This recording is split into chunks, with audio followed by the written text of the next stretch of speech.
Dan, organise it! You're 2v1!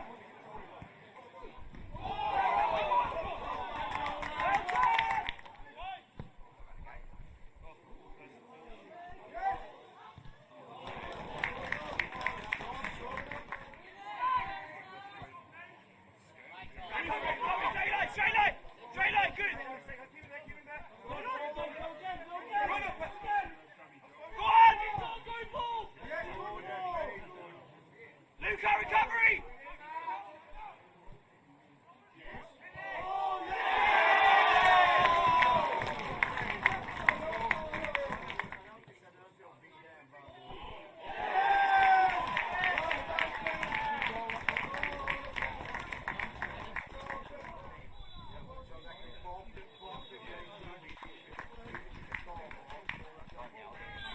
Go get the ball!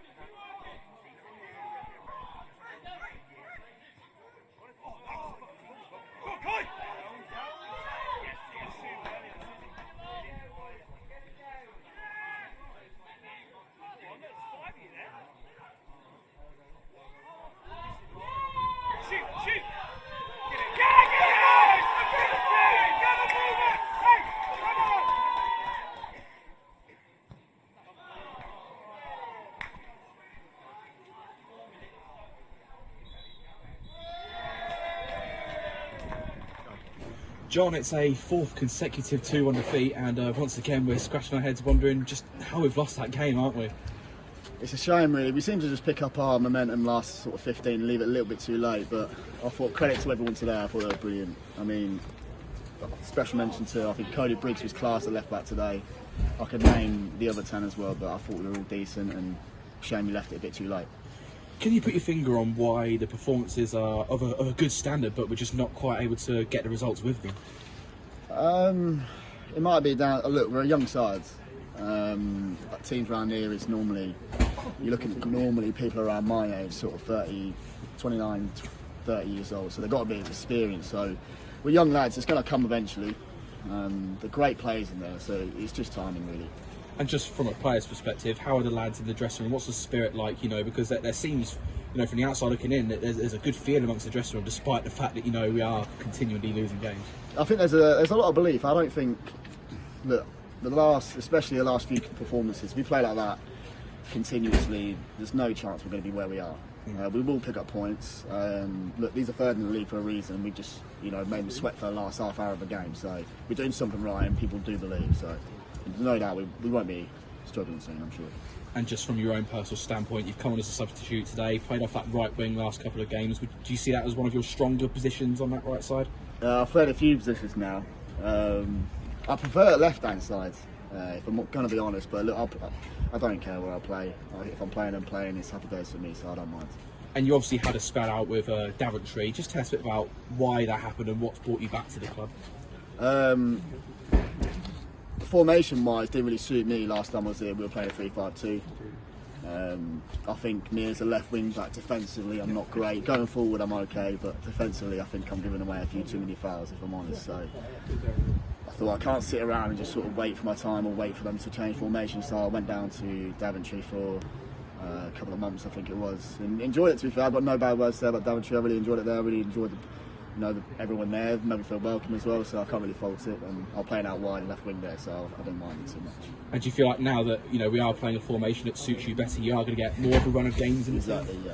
Yeah, that's. I mean, Tom is not only my manager, but he's a good friend of mine. So we kept in touch anyway when I went to Daventry, and I knew they went back to a 4-3-3, and you know, it was something to think about as well. It's going to suit me more coming back. So in all honesty, it was an easy decision really. Well, if the pitch at Hayden Road dries up, then we have got a game this coming Tuesday night against Boldmere St Michael's. What can you take from today's game and build on going into Tuesday? I think play out the last half hour. Even to be fair, play like 8% of the game really. We go and play like that against the majority of sides in this league. we're picking a point, so no worries at all. Thanks for your time, John. We'll see you Tuesday. Thanks very much, John. This is AFCRDTV and the final score line at the sports ground. It finishes Lytown 2, AFC Rushden Diamonds 1. I'm with the manager, Michael Harriman. And Michael, I don't know, it's same old, we lose 2-1 for the fourth game in a row. That's a tough one to swallow. Yeah, it's definitely frustrating, Bruce. You know, I think last parts of the game, again, we were right in there, and we discussed it before. It's these small moments in games where we're letting ourselves down maybe, and like I said, 45th minute, it's 0-0.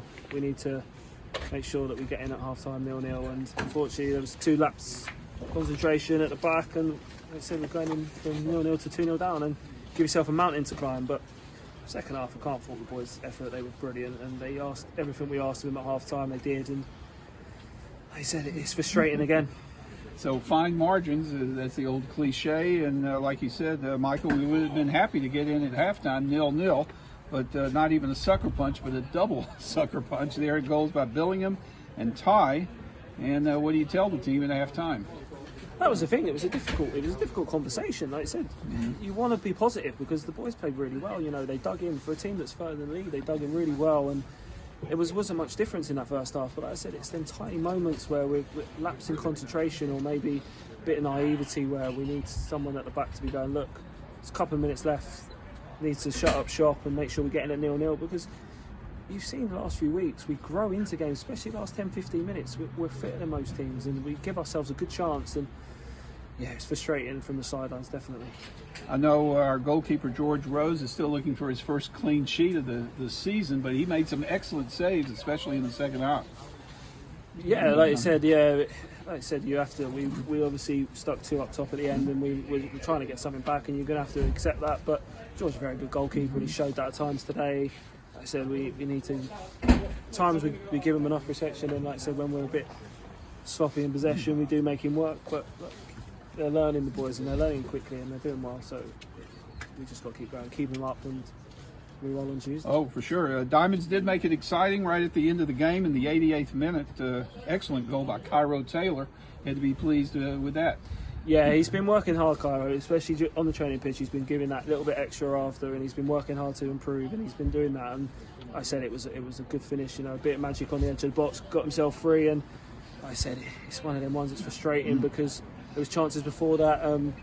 Ethan flashed one across the box. It was like a pinball session, and it just wouldn't fall to us. Where early in the second half, like the first half, their first goal, kind of same thing. It bounced kindly to them, and look, we're not getting the rub of the green at the moment, but we're working hard. The boys are working hard, and it will come. Like I said, we're under no illusion. It will come, and like I said, we're going through a phase where we're in a rebuild. There's some players coming in the door, and like I said, it's good times, and we're playing good football, and it will come.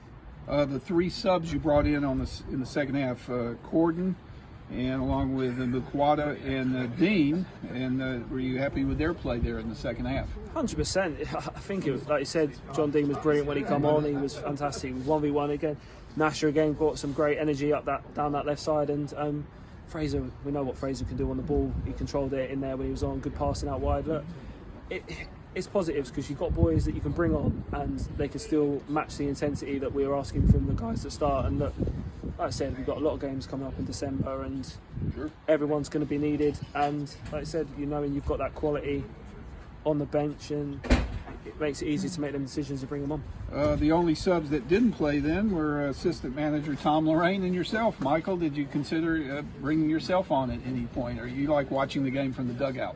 Look, I'll be honest with you. I had a nasty injury a few years ago, and I still suffer with that at certain times of the season, you know. And especially in this cold weather. Yeah, for me, look, it was easy to step away today, and I trusted Dan coming in, and he done fantastic. I thought he was brilliant in there, and like I said, Shanks is available, but it's whether he wants to play, I guess.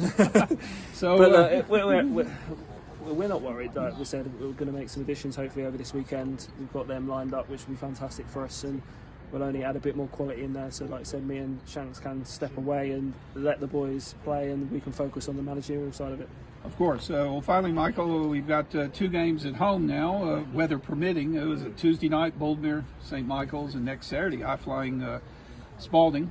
So that's 2 more challenges for the team. That's the thing. It's the beauty of football, isn't it, Bruce? We're bouncing into the next one. We'll lift the lads over the weekend, which we always do, and we'll put a game plan ready for Bouldermere. And like I said, we'll make sure we give it everything we have to. We know where we are, and we need to make sure that we go into every game on the front foot and working hard trying to get that result. Very good. Cheers. Thank you.